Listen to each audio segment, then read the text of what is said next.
Because we live in a world where everybody wants to post everything. And we got people who are more interested in posting than they are in progress.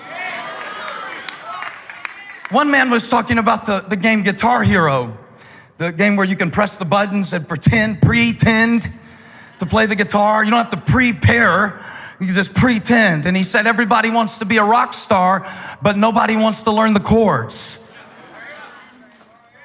Preparation is underrated. Preparation is not very celebrated in our culture. It's because we want to post and we need instant validation. We live in the age of outrage, instant outrage, and instant validation. We learn to tweet before we learn to think. Just post everything that you think, like everybody needs to hear what you know. I'm thinking about doing a lesson because it's disturbing me and show you the difference between a journal and a Facebook page. Everything you think does not deserve an audience. Preach, Pastor Steve. Preach to the people.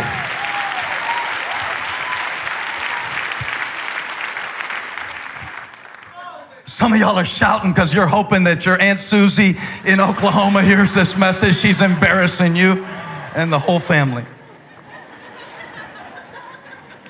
The post. Now, I know you're wondering how I'm going to get back to 2 Kings 13. I know exactly how to get back there. See, because I prepared to preach. What would you do if I came up here to preach and instead of telling you to turn in your Bible, I asked, so, anybody got anything you want to talk about this week? Anybody? Let's think. Old Testament, New Testament? Look at some scriptures. Anybody? See what I can find. And I wonder, why do you expect me to prepare to preach? I'm not going to be mean about it, but just a question. Are you prepared to receive? Because the last time I checked, it's often the quality of the soil that determines the harvest more than the quality of the seed. Sometimes when chunks will tell me, that was your best sermon you ever preached, I said, no, you finally just listened. I'm preaching good every week. You're just awake this week. When the king went down to see Elisha, remember he had recently been appointed to his post as king. And Elisha has not been mentioned in the scriptures for something like 45 years, but he's still on his post. There's something about staying on your post.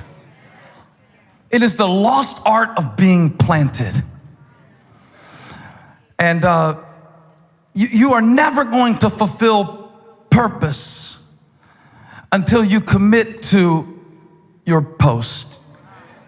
Thinking about post in a couple of different ways. I'm thinking about how God has posted some of you in places that seem insignificant. And isn't that really the message of 2 Kings 13, 14 through 20? We were talking the other day in a little group about this passage, and one person said, I feel sorry for the king. If Elisha would have wanted him to strike the ground 5 or 6 times, he should have told him to strike it 5 or 6 times. And I think the message here is that God leaves a lot of it up to you. How far do you want to go? I don't think God makes all the decisions for your life.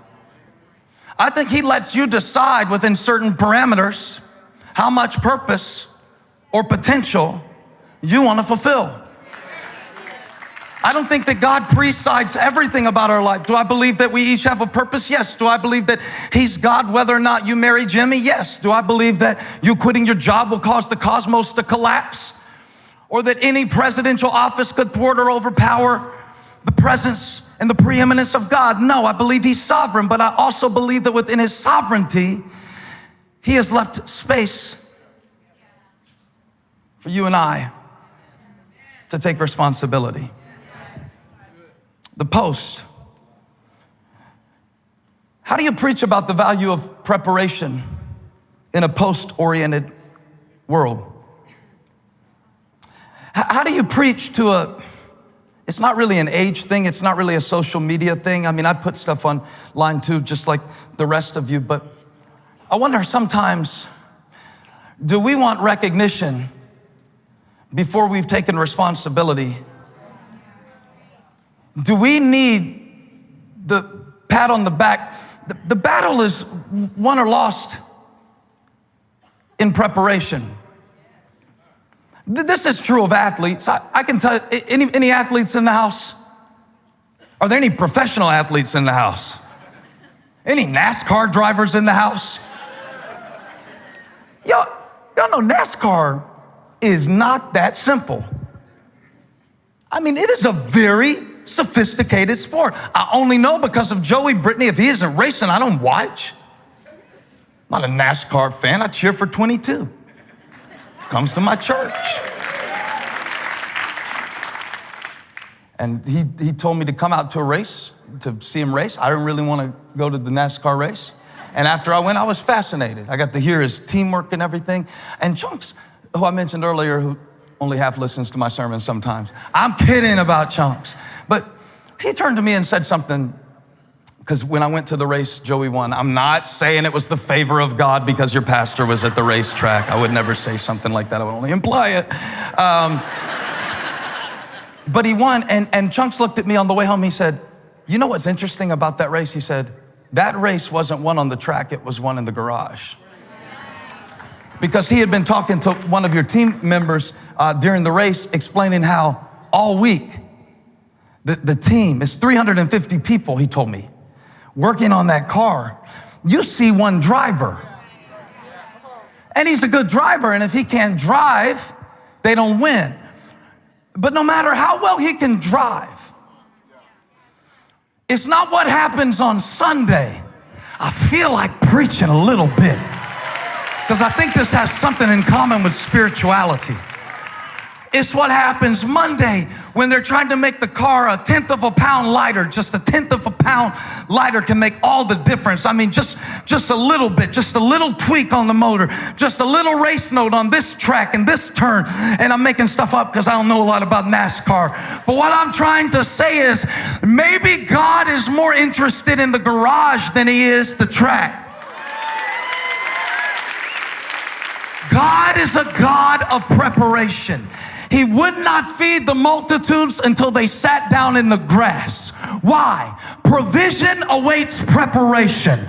You've been asking God to send it, and he's been asking you to form it because he can't fill what you don't form.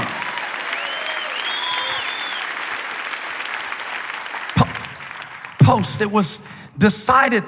The battle had not been fought yet, but Elisha predicted the outcome based on the king's persistence and preparation. Here's what he said.